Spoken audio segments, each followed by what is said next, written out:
February 9th, 2026, Season 7 starts. It's on the Gospel of John.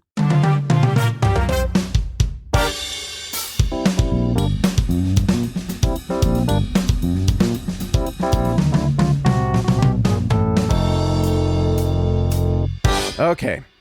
In the beginning was the Word, and the Word was with God, and the Word was God.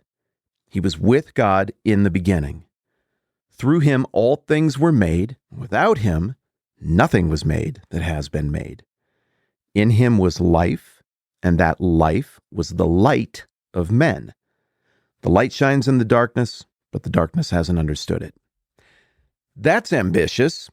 That's the opening line of the Gospel of John. I'm Matt, by the way. Nice to meet you if we haven't met before. This is the 10-Minute Bible Hour podcast.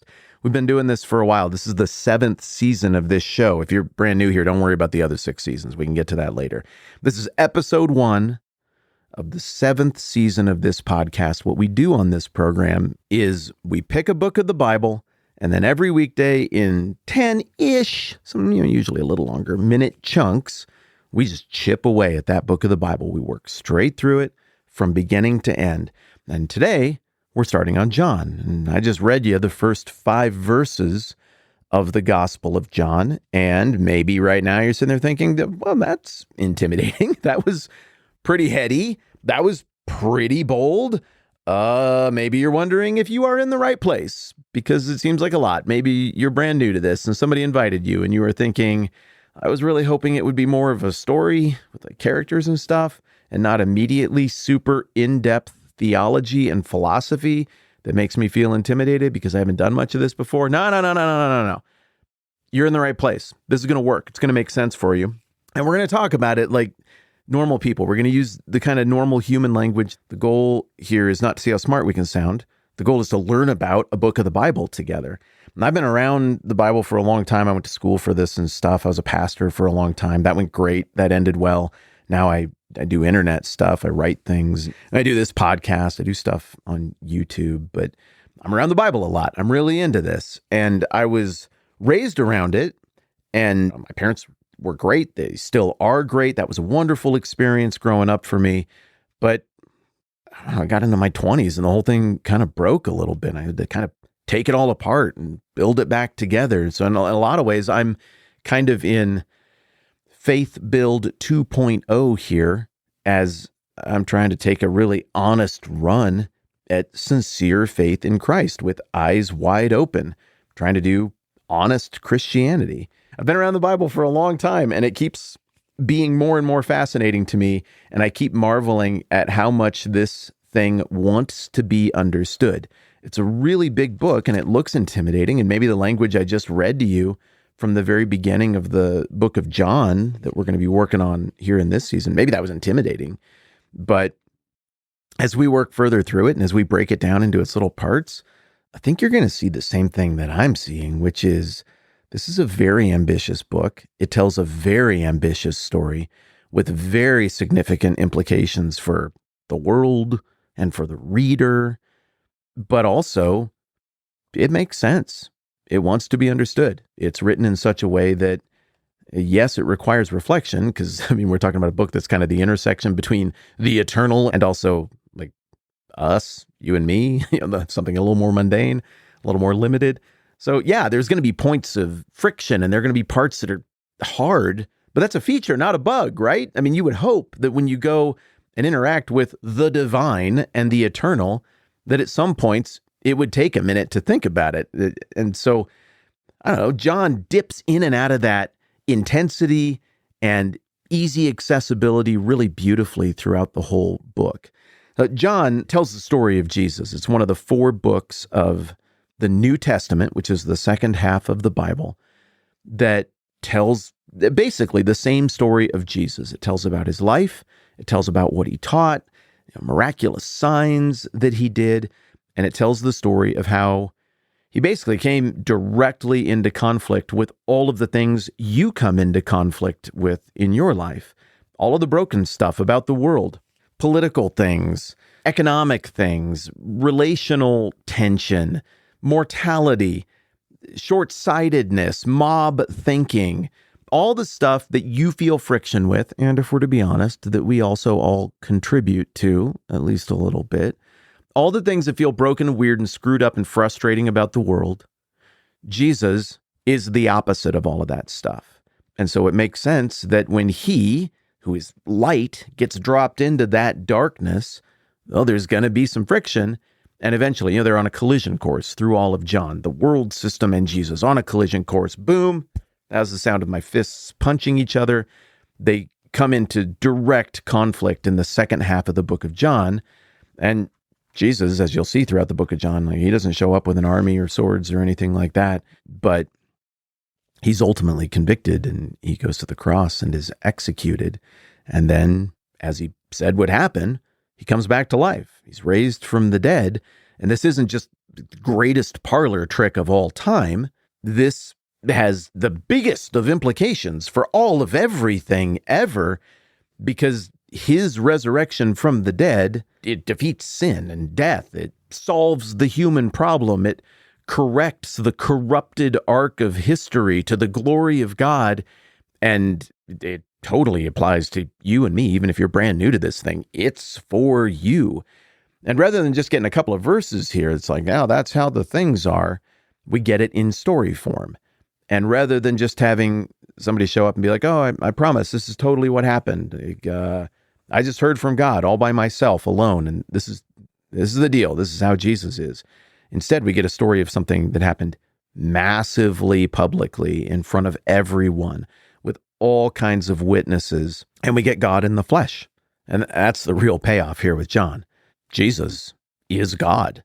And John goes out of his way to make it clear that, yeah, he is God in the flesh. And if you believe in him, you have life. And John's trying to give you enough in this really relatively short book in the grand scheme of things that you would look at it and say, I see what you're saying. Those, John, were indeed very big, bold, ambitious claims you were making about how the things are, but I see it and I believe. Now, I know that there are also others of you here who are Bible veterans. You've been around church, faith, Christianity, the Bible for a long time. Here's one of the cool things about the book of John. I would argue that John is the best entry point in the entire Bible for someone who's coming into this thing completely cold, like many of you are. I would also argue that John is the deepest of deep water points in the Bible in terms of super important, eternal, timeless theological truths that you can pick at and examine and consider and meditate on for an entire lifetime and still never plumb the full depths of the thing. I would argue that John is the best place to start in the entire Bible, and I would argue that John is the best place to linger in the entire Bible, no matter how long you've been around it. I do not say any of that at the expense of the rest of the Bible, which is rad.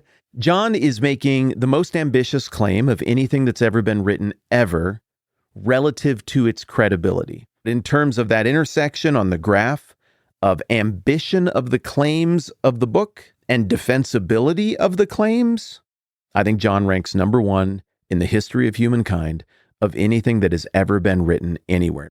I would also argue that John is not just the most ambitious, defensible thing that's ever been written, but it's also the best thing that's ever been written. That's tricky, because again, there it feels like I'm saying that at the expense of other books of the Bible. I don't know, like we can call them all a tie if you want to. But in terms of how many people have read this has made more sense to more people than anything has ever made sense to people over time. I didn't say that very well. I think you know what I'm driving at here. John has made sense in people's brains from all across time and culture and language, all parts of the world, different sets of sensibilities in terms of how many people have read this and how often it has made sense to them. I got to think John is the most read, best thing that's ever been written. It is at least in the conversation. Okay, obviously, we need to unpack these ambitious claims. In the beginning was the Word, and the Word was with God, and the Word was God, and he was with God in the beginning. What does Word mean? What's going on here? We're going to have time to do that, and we're going to start getting into that tomorrow. I'm not going to do a great big introductory thing on this season. where I'm like, okay, this is who John was and this is what he did. All of that stuff's just going to come up naturally as we go along. I do not write these seasons in advance. I am learning in real time with you. And a lot of times I will be learning with the microphone on, and I enjoy that. The joy of discovery is a big part of the fun of all of this. So I guess the invitation, the value proposition that I would like to put in front of you as you're here on the front end of this great big season is I would like to invite you to go through the entire book of John with me, one little bit at a time, each weekday. I think it's the best book, so I don't think you're going to get bored. I would like to invite you to learn with me in real time as we do it. And there's just no getting around it. John throws down the gauntlet. There is a thesis to this book, and we find it right at the end of the book. So I'm inviting you to consider what John is inviting us to consider, which he says a couple of different times in a couple of different ways. But let me just read it to you right here. John 20, verse 30. Jesus did many other miraculous signs in the presence of his disciples, which are not recorded in this book. But these are written that you may believe that Jesus is the Christ, the Son of God, and that by believing you may have life in his name. My invitation is for you to think about John's claim. So this isn't just coldly academic. There's no way to go through the book of John and not think about ourselves and the claims and what we do with them and where we're at with them. All right, so there's the invite. Let's make John a part of our daily rhythm together. Let's cut each other some slack and give each other the benefit of the doubt, because if we want to do things with other humans, it means that we have to hang out with people who don't see the world exactly the same way, who aren't in the exact same place.